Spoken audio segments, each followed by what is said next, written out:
자, 반갑습니다. 종코노믹의 종쌤입니다. 오늘은 GDP에 대해서 한번 얘기를 해보려고요. GDP 하는데 대체 이게 뭐야 하시는 분들이 있을 것 같아요. 뭐 GDP라고 하면 여기 보시면 알겠지만 국내 총생산이라고 돼 있죠. 그러니까 한 나라 안에서 뭐 생산되고 했던 모든 것의 총합이 보통 GDP라고 해요. 우리가 이제 보통 이 GDP라는 걸 볼 때 이 국가 경제가 얼마나 성장하는지 이걸 활용하는, 그러니까 바라보는 지표로서 많이 보거든요. 사실 GDP에도 한계가 굉장히 좀 있긴 하지만 어쨌든 간에 한 나라의 생활 수준을 보여주기에 제일 괜찮은 지표기도 합니다.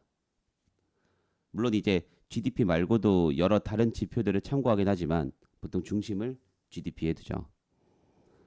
대체 이 GDP라는 건 구성 요소가 어떻길래 이걸 가지고 한 나라의 생활 수준을 보여주는 건지. 여기 보시면 GDP 구성 요소가 보이시죠? 이런 게 좀 알고 있으면 나쁘지 않은.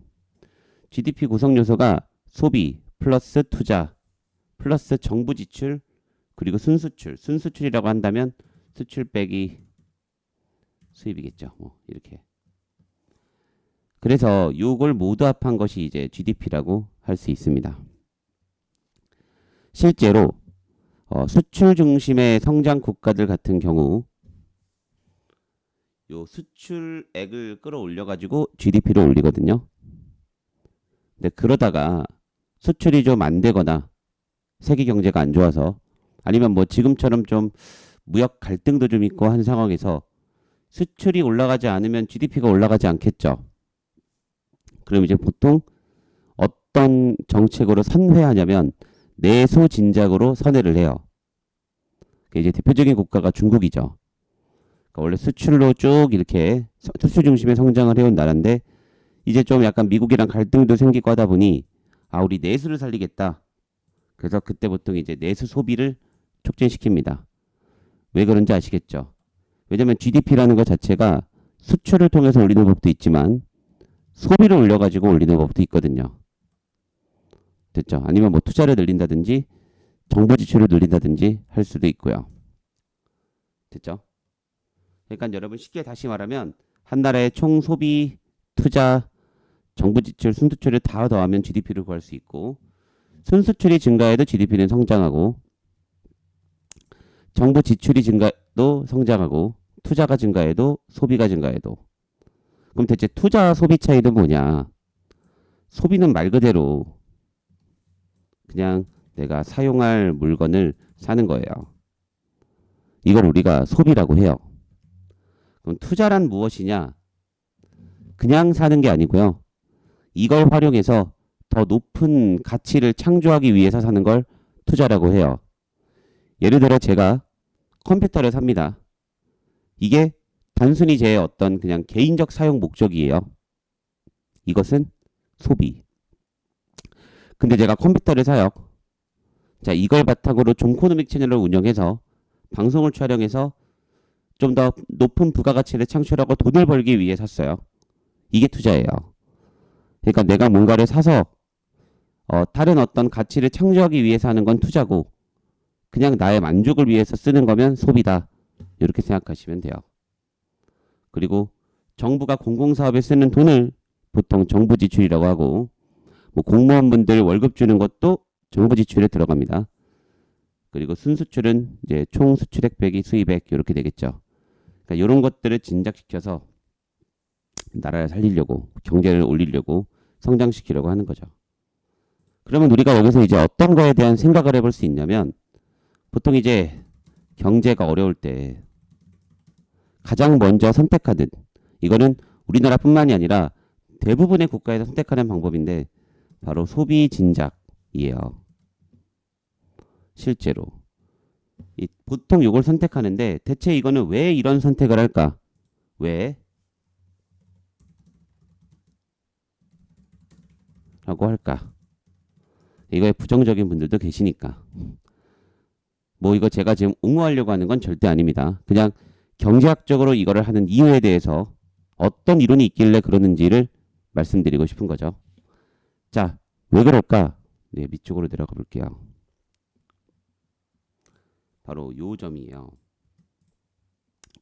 이 경기가 어려울 때 정부가 소비 진작을 하는 건 이게 사실 그냥 아주 쉽게 생각을 하면 고객들이 물건을 사줘야 기업들은 이거 많이 팔리네.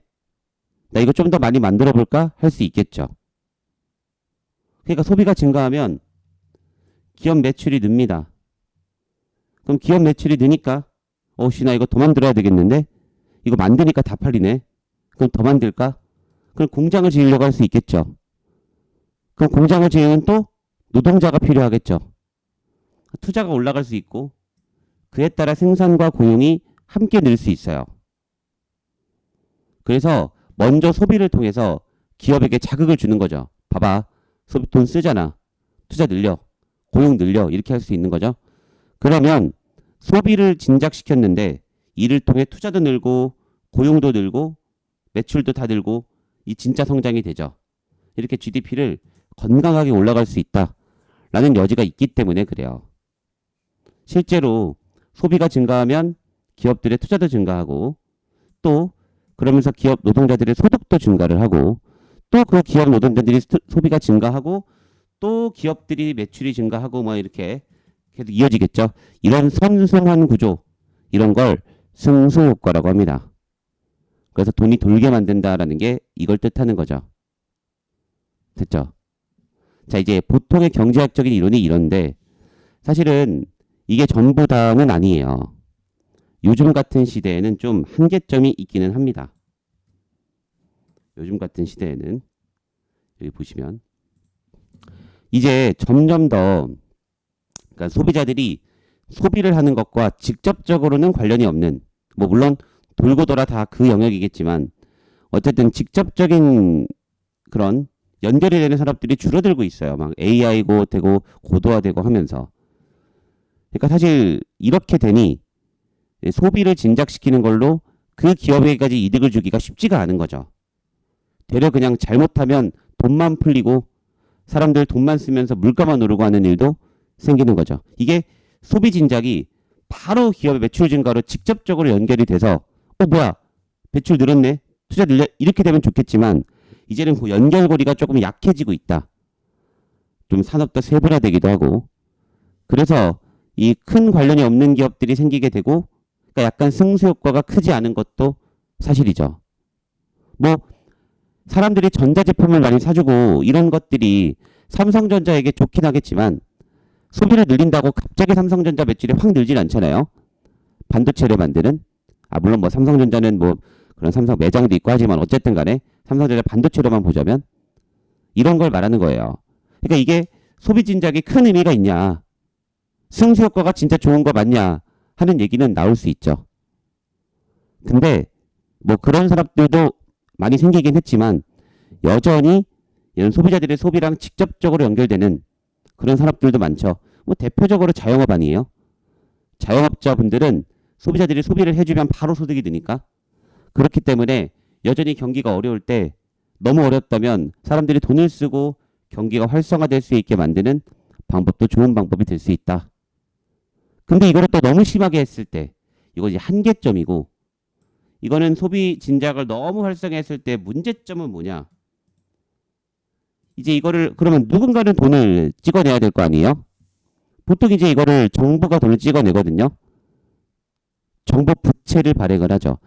왜냐하면 정부가 통화를 찍어낼 권한은 없습니다. 즉 정부가 돈을 그냥 갑자기 인쇄할 그런 능력은 없다는 거죠. 왜냐하면 그거는 한국은행이 하는 거기 때문에 독립적이라고 보시면 돼요.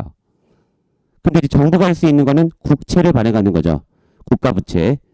또 국채를 발행해서 이걸로 이제 돈을 풀어주는 건데 지금 당장은 도움이 될 수 있겠지만 혹시라도 이게 잘 통하지 않거나 또는 이 부채 문제를 해결하지 않으면 미래 세대가 그 부담을 떠안을 수 있다는 문제가 있습니다.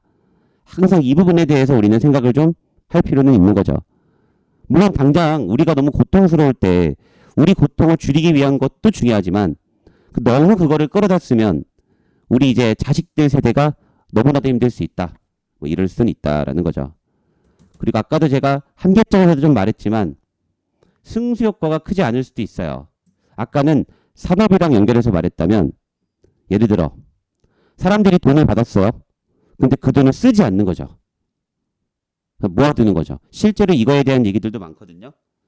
아, 내가 경기가 어려울 때 이런 얘기들을 하는 사람도 있어요. 경기가 어려울 때 사람들에게 돈을 줬더니 쓰라고 준 건데 쓰지 않고 모으더라.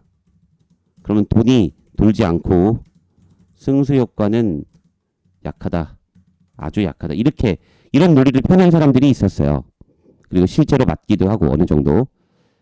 그래서 이제 보통 그거에 대한 보완으로 지역화폐를 말하는 건 맞죠.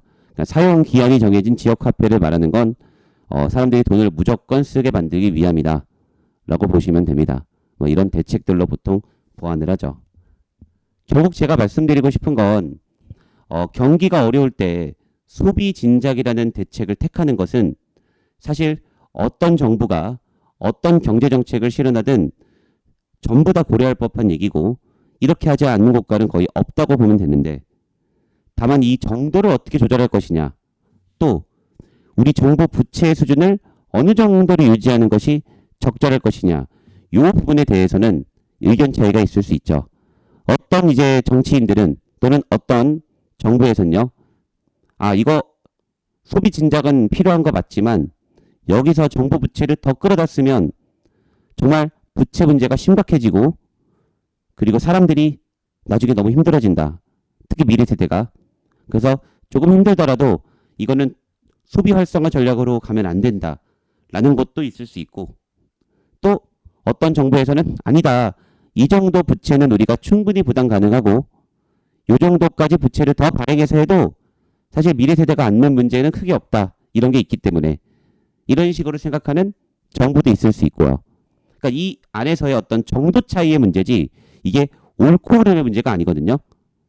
근데 이게 옳고 그름의 문제가 아니라 이런 정도 차이에 대한 문제라고 생각해 주시면 좋지 않을까 라고 저는 생각을 합니다. 그래서 어쨌든 이 정부가 나라가 경기가 어려울 때 소비를 진작시키려고 하는 거는 결국 그게 얘도 이어지고 이걸로도 이거는 사실 좀 관련이 없긴 한데 어쨌든 투자로 이어질 수 있고 다시 또 소비가 이어지고 그러니까 이 내수 시장을 살려서 경제를 살릴 수 있는 그런 요인이기 때문에 그런 것이다. 이렇게 알고 계시면 좋지 않을까 싶습니다. 자, 이 정도 아주 기본적으로 왜 정부에서 이런 걸 하는지 좀 설명을 해드렸고 됐죠? 여러분들한테 좀 이해하기 쉽게 경제를 설명하고 있는데 좀 많은 도움이 되셨으면 좋겠습니다. 이런 것들을 보시면서 아 내가 어떤 정부에서 이런 걸 하려고 할 때 이런 이유구나 하는 걸 알고 있으면 좀 더 비판적인 사고를 하는데도 도움이 되고 그리고 저는 개인적으로 사람들이 이런 얘기를 들으면서 아 무엇인가 국가 경제를 위해서 뭔가를 해나갈 때 이게 옳고 그름의 문제보다는 정도 차이의 문제일 때가 많구나. 어느 정도로 해야 되는 거에 관한 문제고 그러기 위해서 양쪽 반대 진영이 서로 이렇게 조율해 가는 거지 이게 옳고 그름의 문제는 아니구나 라는 거를 좀 같이 알아가는 그런 세상이 됐으면 좋겠는 마음입니다. 자 여기까지 종코노믹의 종쌤이었습니다. 감사합니다.